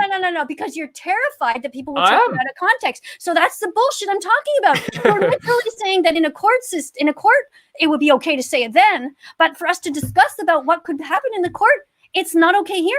George, neither one of us are racist. We should not have to say the N-word, okay? Because the N-word is bullshit. It means something else. We should be able to say the actual N-word, but not directed at somebody, George. But how is that video helping that? How I don't get what that achieved. Well, what it achieved, it obviously didn't achieve what it's trying to achieve, which is for us to be liberated, to not be insanely leftist, and to start banning words. My point, again, is now what, George? Where does it end? Now one day somebody's going to say, you know what? The word ugly is highly offensive to me. We should ban that word. Okay, let's ban that. From now on, it's the U word. Okay, and you could say, you know what I think of you, George? I think the U word. You are the you. I mean, it's just, do you not understand? I feel like banging my head against a wall. Like, I don't know how better to explain it. I know exactly what you mean. I know exactly what you mean. But you don't really, because you won't even say it in this conversation. You'll say in a courtroom when you're talking about what did he say, you'll say, oh, it's okay in a courtroom, right? Yeah. But you, George Martin, are too afraid to say it here in this context. And why? Because you know that you will be vilified. You know that you will be hung up like this. You know that everyone will be like, take it out of context and say, George Martin's racist. He said that with the hard R, and he said it in that vegan teacher's video. And, it'll give me a heck of a lot more views. So, I don't want you to say it for that, but, go ahead. No, but do you understand what I'm saying? So I understand exactly what you're saying. You don't even agree with your own arguments, what I'm saying. You are a hypocrite. But I love you. Anyway. Because you're such a good person. I know what you're trying to do. You know what I'm saying. Anyways, I'm just inviting you and anybody else to think about it. It's not, and what you might say, well, why do I care about it? But it's because of the underlying meaning. It's about honesty. Okay, let's bring it all back to veganism. All right, so it has to do with what we tell kids in school about anything. If we're not allowed to say words, we're banning words. We are banning the information that gets to kids about what happens with the meat that goes on their plates, with the meat, the dairy industries, the egg industry. We are banning the truth. We are literally putting laws into place that ban people, animal rights activists, from being able to see what happens in there and film it. And when we start banning that and we start banning language, it's all, in my view, it's all like this, George. It's all wrong. Everything into the open. And speaking of that, women should be allowed to go topless. Yeah, maybe they should. Why not? What's the difference? Let's get on to that one. Why can't women go topless if men can? Okay. Who cares? Like, you know, like we have crazy laws. Do you know what they do in kindergarten? They tell little girls, okay, that they cannot wear a shirt like this. You know why? This is too thin. And the girl's shoulder is showing. She's fucking 5 years old. And they're already like sexualizing her. No, you can't wear it has to be at least 3 inches or 3 finger width. Yeah. It's insane. We're banning all the wrong things. I'll tell you the difference, though, between the male and the female chest and why one is allowed to be displayed in public and not the other. I'm getting myself all fired up because it sounds like you're going to defend it. Yeah. So, okay, basically, the female chest is seen as a sexual organ while the male chest is not. You disgusting pervert. Why? Well, I'm going to tell you why. So, now, if someone went up to me, a male, and said, "Hey, George, how you doing?" and just slapped me on the chest, right? That's fine, right? But imagine I went up to a woman, "Hey, Rebecca, how you doing? Hey, Chloe, how you doing?" and I just patted her on the boob. Why can't you? You don't think that would be inappropriate? Okay, if someone patted you on the boob? Okay, wait. I didn't see what your hand was doing because it was way off here. Okay, I'm not talking about... This is a boob patting motion. So I go up to my female friend and I just pat her on the boob. Okay, well, hold on a second, George. Well, okay. This is where I realized that you're actually. I have to remember that you're young, right? That you're like half my age. Wait, you're 31. How old are you? I'm 32 now. It's my birthday last week. 32. Okay. Happy belated birthday. Thank you. Okay, so I'm 56. Okay, so here I know that when you think about this more, you're gonna agree with me. I just know it because you're so smart.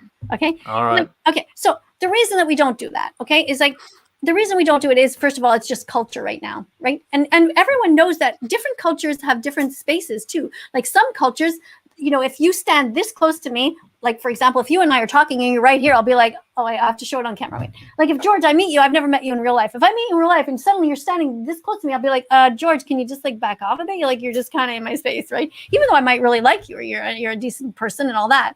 Mm-hmm. You know, we all have a sort of social norms, right? But I mean, so the reason that you don't go up to somebody, now I didn't see your hand. You're saying like, okay, like let's say I go up to you and I go, "Hey George, how's it going? Good job on your," like, and I just kind of pat you, like I go like, "Hey George," like that, right? Yeah, on the chest. That's fine. Yeah, right. That's and not I'm doing harassment. it with the back of my hand, like, hey, like sort of like, you know, like that, like, hey, you know that. So why can't you do that to a woman? Like, what's the difference? Okay, well, but if you're actually literally, I'm not going to go up to you, George, even a man, and just go, "Hey George, how's it going?" Like, you know, like because it just wouldn't do it. So women should be allowed to be topless if men are allowed to be topless, because women's bodies do not belong to men. They are not sexualized. They are just us. And I have been on nude beaches many times in my life. And believe me, there's nothing sexual going on there. It's just a bunch of hippies with their boobs hanging down to here and men who are all wrinkled, and nobody gives a shit about each other's bodies. They just want to be with nature, and they're chatting about, you know, social rights and social justice and nuclear arms, or they're just chit-chatting about other things. I mean, I don't know. Did you ever talk to the vegan animal rights activist from Australia, a slightly crazy vegan? She goes on, you know, she goes on topless beaches all the time, or nude beaches, and people think that it's this big sexual thing. It's not. You're not, you know, if you have an erection there, you just basically put a book over it or cover it up. It's just. Yeah, again, it's not depending on the context. If you go to a nudist beach and you're with nudists, then it's not a sexual thing. It's just it's more like it's a society where people want to be free of those sort of norms, right? But on the street, there is a difference between slapping a man on the chest and slapping a woman on the chest. How about let's take this whole slapping thing out of it, and let's just say like we're not going to be touching each other, okay? Let's just take that out of it, okay? Now let's, because that's actually, well, now I think of it as really not the argument, because you can say, well, let's just not touch each other no matter what, if you know, and that's fine, right? I think you agree with that. Like, you know, so what I'm talking about is I'm riding my bike outside with my husband, and you know, super hot, and he like takes off his shirt and he throws it in his basket, and he's like, "Oof, that's better," right? And I'm like, I want to do that. Like, I'm not. You know, no, you can't. Why? Because there's a bunch of perverts out there who are going to see my boobs. Okay, fuck them. Like, what is the difference? And honestly, if you saw my boobs and you did a close-up on them and you did the close-up on a fat guy's boobs, you wouldn't be able to tell the difference. Right? I mean, you know, George, do you get aroused when you see fat men on the beach? I mean, you No, must, I don't. right? Why not? Because I'm straight. No, let's say they had a cover over their head and a cover here, and you just saw boob, and they look the same. You see what I'm saying? It's all up here, George, and it's totally nuts. And here's proof of that men should be able to control themselves. Like, yeah, they should. Lesbian women, see other naked women, and they're not like, oh my God, I can't control myself. I can't think straight.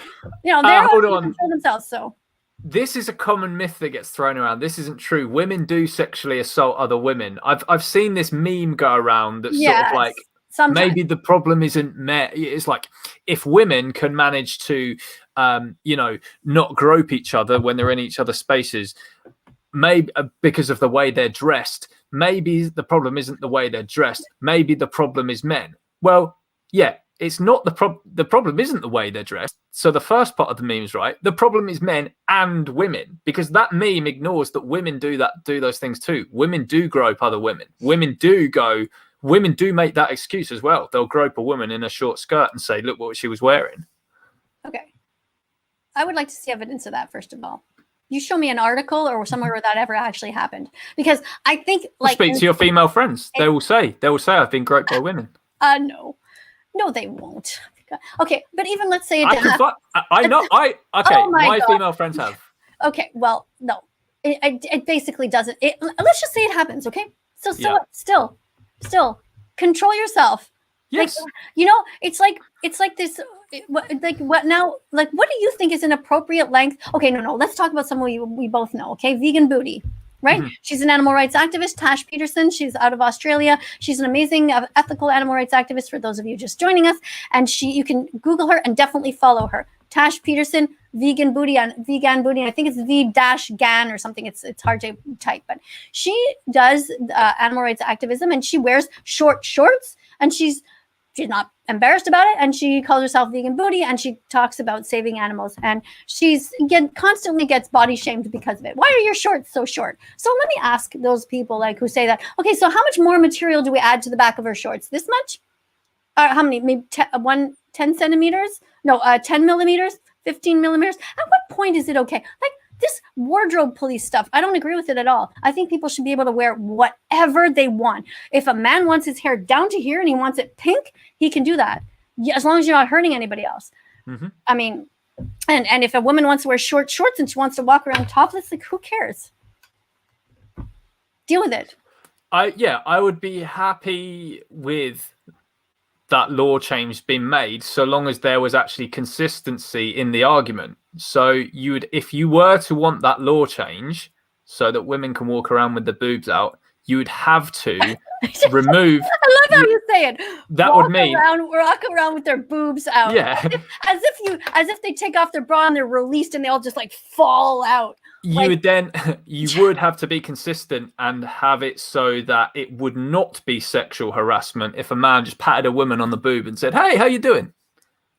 Yeah, because it would have to be treated in the same way the male chest is what I'm saying, by law. But you can say I didn't like the way that somebody came into my space and touched me and I didn't like it, right? Like, it happens all the time in the workplace, where people know what a distance is. Like, if I started to come too close to you and put my hand towards you, you would kind of just instinctively be like, okay, well, get away. Well, I couldn't claim sexual harassment. No, I would right. Just say, why would you claim sexual harassment? I agree with you. But then you'd have to then you have to apply that to if it's a woman and their boobs, if you want to be consistent. Yeah, it shouldn't be sexual harassment in my view. Okay, George, remember, I don't want to hold you prisoner here in my home. You came as a guest. You're here. I just want to say thank you to the person, the last comment that had up that was thanking me for my website. So thank you so much for that. Thank you. So George, whenever you're ready, you hang up because I'm having a great time arguing with you. Read the next one. Cool. Furries are people who dress up as animals. Look it up. There are many images of them on. I don't know what OWO stands for. Sorry. I'm a furry, for example, and I have an imaginative dog character. Okay, wait. Furries are people who dress up as animals. Does it go further than that, though? Though people...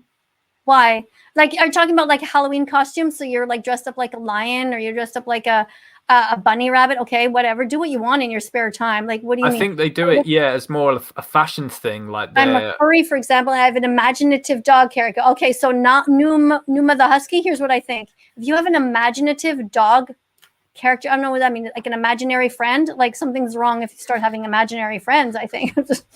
Like, I just believe in reality. But I don't know, why would you want to do that as an adult? You can do whatever you want, but what do I think about it? I just think there's other things to do in life. If you're spending your time going to a store and picking out outfits, do I want to dress up like a pig today or a bunny rabbit? Like, use your time to save animals, not dress up like furries, unless you're dressing up that way in order to save animals, to do some sort of a protest. What do you think, George? Yeah, I have.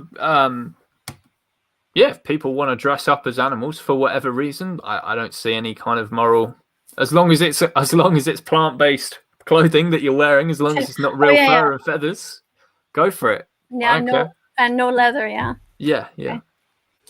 Okay, so anyway, is there anything else you see here? Or I see the word Holocaust. I mean, that always grabs me. Do you know what? This will be a good final comment. I'll sign off after this one because it's nearly 1 a.m. here now in the UK. So yeah, I agree. Can you explain why us vegans say animal holocaust? Because I think carnists need to understand. So what's happening to animals, first of all, by definition, is a holocaust. It's not even up for debate. People don't actually even have a counter argument to this. Look up holocaust in the dictionary. It means slaughter or destruction on a mass scale. What does that more adequately, more perfectly describe than what's happening now to animals? Slaughter or destruction on a mass scale. Potentially trillions of animals massacred every single year. And it actually stems from the ancient Greek holocaustos, which was when they used to mass murder animals as sacrifices and then burn their bodies. Again, this is the perfect word for it. And people will associate it with just the specific term Shoah, which is the Holocaust that happened in World War II. But there have been many thousands of Holocausts throughout history, and people don't realize that. They only associate it with that one Holocaust that happened in World War II. There's also the Holocausto Silencia in Guatemala. There was the Asian Imperial Holocaust. There was the Sikh Holocaust. There was the Armenian Holocaust, and thousands more. So why on earth should the animals not be deserving of this term? And we have to use serious terms for people to take things seriously. The animals absolutely deserve this term. They're victims. They are victims in their own right, and they need to have the grave terms used for this very grave thing that's happening to them. Yeah. All right. I agree. So I just typed this here. Yes. And thanks, folks. And yeah, I'm Carnism Debunked. So Miss Katie is linking that below. Subscribe to both of us if you haven't done so already. And thanks so much for having me on again, Miss Katie. These chats are always good. They are good. Thank you so much for being a good sport, and thanks for arguing. It's always so fun when we can argue. It's fun, right? Determined to get you on my side at some point about these things. But yeah, we have a lot to, for those of you really, honestly, George is a really smart guy, and he writes some amazing stuff. Follow him on Instagram. Follow him on YouTube. Write some positive things in his comment section on YouTube. Just all of us animal rights activists really appreciate when you can support us by pressing like, thumbs up, and helping to educate our audience in there.